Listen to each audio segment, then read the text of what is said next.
गंगा के किनारे बसा पुराना कस्बा वृंदापुर हमेशा अपनी शांत लहरों और मंदिरों के लिए जाना जाता था। लेकिन बुजुर्गों की जुबान पर एक पुरानी दास्तान भी थी कि यहाँ अमावस्या की रात घाट पर एक परछाई आती है जो सिर्फ विधवाओं को पुकारती है। बरसों से किसी ने उसे देखने की हिम्मत नहीं की थी, जब तक कि एक वर्षा से भरी अमावस्या की रात साधु हरिदास का सामना उससे नहीं हुआ। एपिसोड 1। हरिदास, जो 60 साल का पतला दुबला सफेद दाढ़ी वाला और गेरुए वस्त्रों में तपस्या करने वाला साधु था, मंदिर से लौटते हुए बारिश में भीगी पगडंडी पर आगे बढ़ रहा था कि घने कोहरे में उसे एक काली चादर में लिपटी, गीले बालों वाली कांपती हुई औरत दिखी। उसके चेहरे पर ऐसा भय था जैसे उसने अभी अभी मौत को देखा हो। वह थी राधा, जो 4 साल से विधवा थी। गांव में उसकी पहचान रहस्यमयी औरत की थी, जो दिन में कम बोलती और रात में खिड़कियां कसकर बंद कर लेती। साधु ने उसे मंदिर के पिछवाड़े बने छोटे कमरे में आश्रय दिया, लेकिन राधा ने बस इतना फुसफुसाया, वो लौट आया है, और चुप हो गई।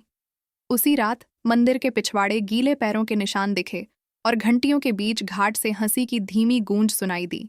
बरसात थम चुकी थी, लेकिन गंगा किनारे का घाट अब भी पानी से लबालब था। आसमान में बादल टुकड़ों में बिखरे थे और हल्की हल्की ठंडी हवा बह रही थी। मंदिर के आंगन में साधु हरिदास दीपक जलाकर आरती खत्म कर रहे थे। पिछली रात की मुलाकात उनके मन में अब भी ताज़ा थी। वह कांपती हुई औरत, उसका डरा हुआ चेहरा और वो अजीब सी बात, वो लौट आया है। हरिदास ने राधा को मंदिर के पिछवाड़े वाले कमरे में छोड़ दिया था। वह चुपचाप एक कोने में बैठी थी, कंबल में लिपटी हुई, आंखें जमीन पर टिकी हुईं। गांव में सुबह होते ही अफवाह फैल गई। राधा घाट पर अपने मरे हुए पति की आवाज सुन रही है। बच्चे फुसफुसाते हुए उसके घर की ओर इशारा कर रहे थे और बुजुर्ग बगलें झांक रहे थे। कुछ महिलाएं कह रही थीं, ये औरत अशुभ है, इसके करीब जाना ठीक नहीं। हरिदास ने इन बातों को बकवास कहकर टाल दिया, लेकिन उनके मन में एक बेचैनी थी, जैसे कोई अदृश्य छाया उनके पीछे पीछे चल रही हो। रात गहरी हो चुकी थी। मंदिर के घंटों की मध्यम गूंज, दूर बहती गंगा की सरसराहट और हवा में हल्की ठंडक, सब मिलकर अजीब सी खामोशी पैदा कर रहे थे। हरिदास ध्यान करने बैठे, माला फेर रहे थे कि तभी थक थक ठक मंदिर के दरवाजे पर 3 बार दस्तक हुई।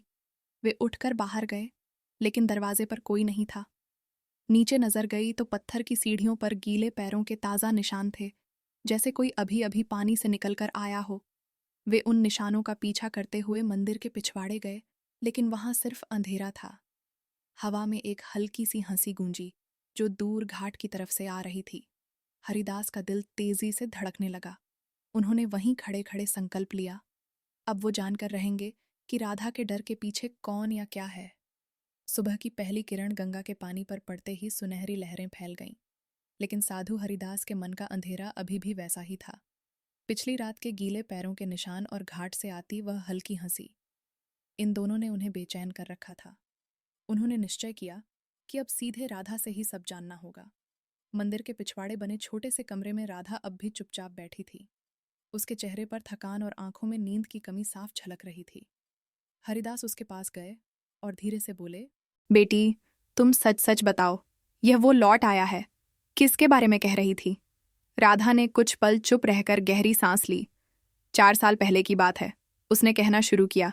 मेरे पति रामनाथ नाव चलाने का काम करते थे, लेकिन उन्हें अजीब सी विद्या में दिलचस्पी हो गई थी। वे अक्सर तांत्रिकों से मिलते और कहते कि गंगा में एक शक्ति है, जलदेव, जो चाहो दे सकती है। उसकी आवाज कांप रही थी। एक रात उन्होंने कहा था, अगर मैं डूब भी गया तो वापस आऊंगा, राधा। हरिदास ध्यान से सुन रहे थे। उस रात तूफान आया, उनकी नाव पलट गई। लोग कहते हैं वो डूब गए, लेकिन उनकी लाश कभी नहीं मिली। राधा की आंखें भर आईं। कुछ महीने बाद अमावस्या की रात मैंने खिड़की पर गीले पैरों के निशान देखे और किसी की आवाज़ जो हूबहू रामनाथ जैसी थी। हरिदास ने सोचा कि यह किसी का खेल भी हो सकता है, लेकिन उनके भीतर एक अनजाना डर भी घर करने लगा था। वे उठकर कमरे के कोने में रखे एक छोटे से संदूक के पास गए। ये क्या है? उन्होंने पूछा। राधा ने चुपचाप संदूक खोला। अंदर एक माला और एक पुरानी मुड़ी टुड़ी चिट्ठी पड़ी थी। चिट्ठी सीलबंद थी। उन्होंने मरने से पहले मुझे दी थी। लेकिन मैं कभी हिम्मत नहीं कर पाई इसे खोलने की, राधा ने कहा। हरिदास ने माला को हाथ में लिया। वह गीली सी महसूस हो रही थी, जैसे अभी अभी पानी से निकली हो।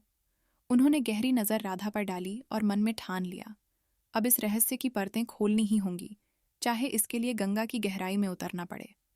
शाम ढल चुकी थी और गंगा का पानी हल्की लहरों के साथ चांदनी में चमक रहा था। आसमान साफ था, लेकिन वातावरण में एक अजीब सी घुटन महसूस हो रही थी। साधु हरिदास दिन भर राधा की कही बातों पर विचार करते रहे। रामनाथ की मौत, उसका जलदेव के प्रति जुनून और वो चिट्ठी जो अब भी बंद थी।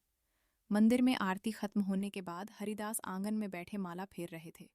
हवा में गीली मिट्टी और गंगा की नमी की महक थी। अचानक कहीं दूर से एक आवाज आई, राधा। आवाज इतनी धीमी और लंबी खींची हुई थी कि वह डर और सर्दी दोनों पैदा कर रही थी। हरिदास चौंक कर खड़े हुए। यह आवाज घाट की तरफ से आ रही थी। वे धीरे धीरे मंदिर के पिछवाड़े गए और राधा के कमरे के पास पहुंचे। वह खिड़की के पास खड़ी कांप रही थी। तुमने सुना? हरिदास ने पूछा। राधा की आंखें फैल गईं, होंठ कांपने लगे। ये वही है। हरिदास ने बिना समय गंवाए एक लालटेन उठाई और घाट की तरफ चल पड़े। पत्थर की सीढ़ियां गीली थीं और कहीं कहीं पानी जमा था। कोहरे की हल्की परत गंगा के ऊपर तैर रही थी। कौन है वहां? उन्होंने आवाज लगाई। जवाब में बस वही आवाज आई, राधा। हरिदास की नज़र पानी पर गई। गंगा की लहरों के बीच एक काली आकृति झूल रही थी, जैसे कोई माला पानी में तैर रही हो। वे करीब गए तो देखा, वह वही माला थी जो राधा के संदूक में रखी थी। लेकिन यह कैसे यहाँ आई? जैसे ही उन्होंने माला को छूने के लिए हाथ बढ़ाया, पानी में हलचल हुई और ठंडी बूंदें उनके चेहरे पर पड़ीं। उन्होंने तुरंत हाथ पीछे खींचा। अचानक माला पानी में डूब गई और सब शांत हो गया। लेकिन उस शांत लहरों के बीच हरिदास को महसूस हुआ, कोई उनकी ओर देख रहा है, और वो इंसान नहीं था। गंगा के घाट से लौटते समय साधु हरिदास के हाथ अब भी ठंड से कांप रहे थे। वह माला जो राधा के संदूक में थी, पानी में कैसे पहुंची और फिर अचानक गायब हो गई? उनके मन में सवालों का तूफान था। मंदिर पहुंचकर उन्होंने सीधे राधा के कमरे का दरवाजा खटखटाया। राधा ने दरवाजा खोला। उसकी आंखों में बेचैनी साफ झलक रही थी। तुम्हारी माला? हरिदास ने धीमे स्वर में कहा। अभी घाट में पानी पर तैर रही थी। राधा ने चौंक कर कहा, ये कैसे हो सकता है? मैं तो इसे यहां। उसने संदूक खोला। अंदर माला नहीं थी। उसकी सांसें तेज हो गईं। हरिदास ने उसे शांत कराया और कहा, यह साधारण बात नहीं है बेटी। यहां कोई पुरानी शक्ति काम कर रही है या कोई इस शक्ति का इस्तेमाल कर रहा है। उन्होंने तय किया कि इस रहस्य की जड़ तक पहुंचने के लिए मंदिर के पुराने तहखाने में खोजबीन करनी होगी। अगली सुबह हरिदास एक लोहे की चाबी लेकर मंदिर के मुख्य द्वार के पीछे बने अंधेरे तहखाने में उतरे। हवा में सीलन और पुरानी धूप अगरबत्ती की मिली-जुली गंध थी। दीवारों पर जाले, फर्श पर टूटी-फूटी मूर्तियां और पुराने ग्रंथों के ढेर पड़े थे। एक कोने में उन्हें धूल से ढकी एक मोटी किताब मिली, चमड़े की जिल्द, जिस पर लाल रंग से लिखा था, जलदेव साधना।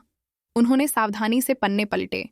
उसमें लिखा था, जलदेव का आशीर्वाद अमृतत्व देता है, परंतु इसके लिए प्रेमी का हृदय बलिदान में देना होता है। हरिदास की आंखें चौड़ी हो गईं। पन्ने के नीचे नाम लिखा था, रामनाथ। यह देखकर उनका माथा ठंडे पसीने से भीग गया। क्या राधा का पति सचमुच इस साधना में शामिल था? अचानक तहखाने के भीतर से कहीं दूर से पानी टपकने की आवाज आई। टप टप टप। हरिदास ने लालटेन घुमाई, लेकिन वहां कोई नहीं था। फिर भी उन्हें महसूस हुआ कि कोई उनकी हर हरकत देख रहा है। उन्होंने ग्रंथ को उठाया और सीढ़ियों से ऊपर आने लगे। तभी उनके कानों में धीमी लंबी आवाज गूंजी, हरिदास। यह आवाज इतनी ठंडी और गहरी थी कि उनकी रीढ़ में सिहरन दौड़ गई। हरिदास ने सीढ़ियों से ऊपर कदम रखा ही था कि अचानक मंदिर के दरवाजे अपने आप धड़ाम से बंद हो गए। बाहर से हवा का झोंका भीतर आया, लेकिन उसमें नमी के साथ एक अजीब सी गंध थी, जैसे सड़े हुए काई और गहरे पानी की। ग्रंथ को सीने से लगाकर वह कमरे में पहुंचे, जहां राधा बेसब्री से उनका इंतजार कर रही थी। क्या मिला? राधा ने घबराए स्वर में पूछा। हरिदास ने ग्रंथ उसके सामने रख दिया। ये जलदेव साधना और तुम्हारे पति का नाम। राधा की आंखों में आंसू भर आए। तो ये सच है, उन्होंने कुछ किया था। लेकिन उन्होंने मुझे कभी नहीं बताया। हरिदास ने गंभीर स्वर में कहा, शायद वो तुम्हें बचाना चाहते थे, लेकिन अब ये साधना अधूरी नहीं है। कोई इसे पूरा करना चाहता है। इतने में बाहर मंदिर के आंगन से पानी बहने की आवाज आने लगी। दोनों बाहर भागे, और जो उन्होंने देखा उससे उनके पैरों तले जमीन खिसक गई। मंदिर के बीचों बीच सूखी धरती पर पानी का एक गोल कुंड बन चुका था। उस पानी में हल्की हल्की लहरें उठ रही थीं, मानो कोई भीतर से सांस ले रहा हो। राधा ने कांपते हुए हरिदास का हाथ पकड़ लिया। ये क्या है? हरिदास कुछ बोल पाते उससे पहले पानी की सतह पर दो चमकती नीली आंखें उभर आईं। वो आंखें किसी इंसान की नहीं थीं, गहरी, ठंडी और बेहद विशाल। आंखों के साथ साथ पानी के भीतर से एक आवाज आई, राधा, तेरा समय आ गया है। पानी में एक लंबा काला साया हिलने लगा, जो धीरे धीरे ऊपर उठ रहा था। चारों तरफ हवा भारी हो गई, सांस लेना मुश्किल हो गया। हरिदास ने तुरंत मंत्रोच्चारण शुरू किया, लेकिन पानी से उठते उस साये ने एक लंबी ठंडी हंसी हंस दी। मंत्र से नहीं, रक्त से होगा ये साधन पूरा। पानी से उठता काला साया अब आधा बाहर आ चुका था।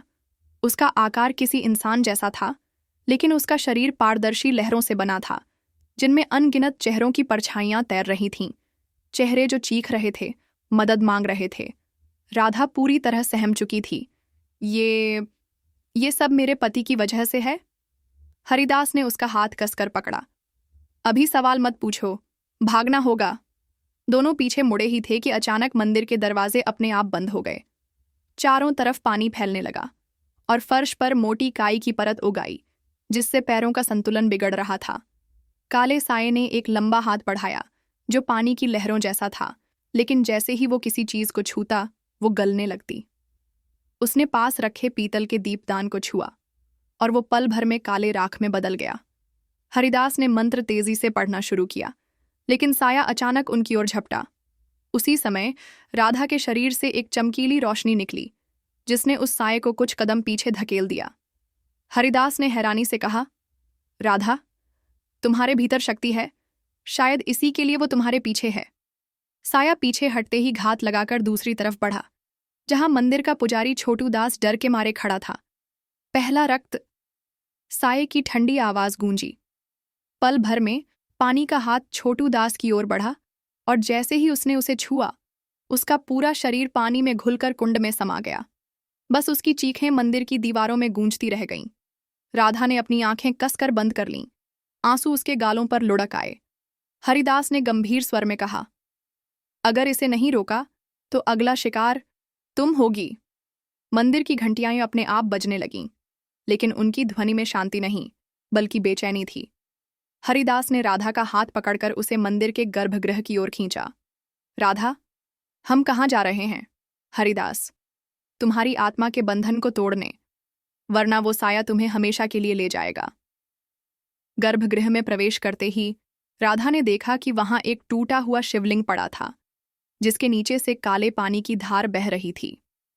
हरिदास ने गंभीर स्वर में कहा, सालों पहले तुम्हारे पति ने इसी मंदिर के कुंड में एक साधु को मारकर फेंक दिया था, क्योंकि वो साधु तुम्हें बचाना चाहता था। उस साधु की आत्मा इस पानी में बंध गई, और समय के साथ वह क्रोध और प्यास में बदलकर यह रूप ले चुकी है। राधा के दिल में जैसे हजारों तीर चुभ गए। मतलब, ये सब मेरे कारण? हरिदास, तुम्हारे कारण नहीं, तुम्हारे अंदर की शक्ति के कारण। साधु चाहता था कि तुम्हारा जीवन पवित्र रहे, लेकिन तुम्हारे पति के पाप ने सब बदल दिया। तभी काला साया गर्भगृह में घुस आया। उसकी आंखें अब पूरी तरह लाल हो चुकी थीं, और उसका आकार पहले से 2 गुना बड़ा हो गया था। मेरा मोक्ष। सिर्फ उसके प्राणों से, उसकी आवाज दीवारों में गूंज उठी। हरिदास ने जल्दी से एक लोहे की त्रिशूल उठाई और मंत्रोच्चार शुरू किया, लेकिन साया इतनी तेजी से आगे बढ़ा कि वह सीधे राधा पर झपटा। उस पल राधा ने अपनी हथेली आगे कर दी, और अचानक उसकी हथेली से एक तेज सुनहरी रोशनी निकली, जो सीधे साये के सीने में जा लगी। साया दर्द से चिल्लाया, और उसकी लहरों जैसा शरीर फटने लगा। उन फटते हिस्सों से चेहरों की परछाइयां बाहर निकलने लगीं, जैसे सदियों से कैद आत्माएं आजाद हो रही हों। साधु की आत्मा, अब शांत और उजली, राधा के सामने आई। बेटी, मेरा बोझ हल्का करने के लिए धन्यवाद। अब तुम स्वतंत्र हो और मैं भी।